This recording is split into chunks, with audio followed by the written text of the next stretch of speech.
2023 has been a shocking year when it comes to anti-Semitism and rising anti-Semitic violence right here in the United States. Since Hamas' October 7th terror attacks on Israel, there have been 1,362 anti-Semitic incidents between October 7th and November 30th, and that's just in the States alone. We're witnessing these incidents just about everywhere, from college campuses to the city streets. So why is this happening, and what can we do about it? Here to discuss is former New York State Assemblyman and founder of the Americans Against Antisemitism, Dov Hikind, as well as we are joined by the senior editor at large for the Newsweek, as well as host of the Josh Hammer Show, Josh Hammer. Thank you both for being here. Welcome to Sunday Report. Happy New Year, all the things. But let's get right to it. Dov, it was shocking and disgraceful last week, I should say, to see the anti-Israel protesters blocking the entrance to the World Trade Center. That site down there, that's hallowed ground. Now, what did you think of that? Well, I think when it comes to these Americans who support terrorists, Hamas, the ISIS terrorists of the Middle East right now, there are no rules. You can do anything you want, and they are, and they're getting away with it.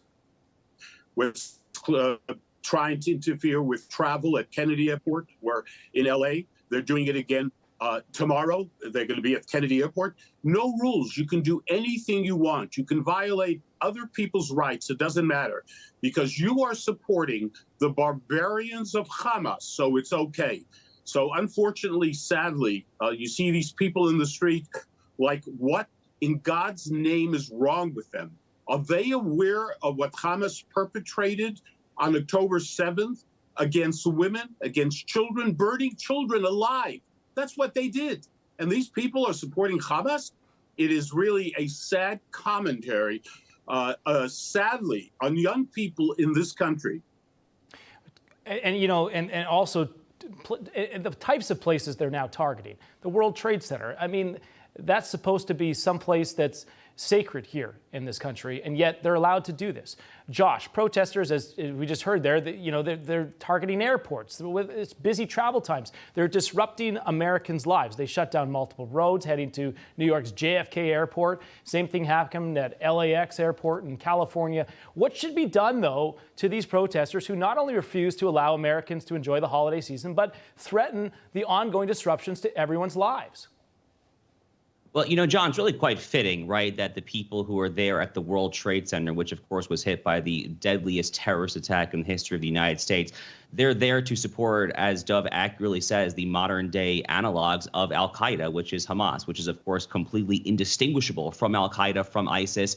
That is who they are supporting. They are there shutting down airports, shutting down railway stations, shutting down highways in support of a medieval Islamist death cult that committed Nazi-esque atrocities on October 7th. That's really not an exaggeration, by the way. If anything, I think some of the things, and this is perhaps going to come across a little extreme, but I would stand by the statement, perhaps some of the things that the Nazis did in the forests of Poland and Germany at times even paled in comparison to what Hamas did on October 7th, burning babies alive, things of that nature there. That is who these absolute enemies of Western civilization, supporters of human barbarism, are standing there supporting. To your question, John, they should be locked up. They should be prosecuted to the fullest extent of the law. If they are here on visas, they should be promptly deported for standing in support of a U.S. designated foreign terrorist organization. But unfortunately, as you see in these blue jurisdictions, New York, Los Angeles, and so forth, there, these mayors and these prosecutors, unfortunately, seem like they wanted to let them get away with just a slap on the wrist. It is absolutely shameful. We have to call them out for it. And we got to call the media out, too. Dov, I want to go to this. The New York Times, after 3 months, has printed an article which finally confirms the sexual violence committed by the terrorists against Israeli women, a reversal from their earlier, more guarded reporting. What was your reaction to seeing this report? Well, you know, look, I'm not a fan of the New York Times. I've always considered them an enemy of the state of Israel. They are horrible. We know their history during the Holocaust. They hid the murder of Jews, 10,000 Jews a day for a very long time. But when I read the article in the Times, it was powerful, but it took them a couple of months to do that. It's incredible. And what Josh just said, which is so important, I mean, where in God's name is the governor of New York, Hochul? The Mayor Adams talks the talk, but doesn't do the action. These individuals that are closing our airports, inconveniencing people missing their flights. We can only imagine what that's like. There are no consequences. You don't have to worry. You can go demonstrate. You can do whatever the hell you want. Nothing is going to happen to you in places like New York and L.A. The prosecutors are concerned about the criminals, the perpetrators. That's who they care about. They don't care about the innocent people that are affected by what's going on in the streets. It is shameful, and something dramatic has to change, or there's really no future. Anti-Semitism is out of control. The numbers you mentioned, it's far worse than what you mentioned, because most people do not report what happens to them. Yeah, it's shocking, absolutely shocking. Dov, Josh, thank you so much for coming on this morning.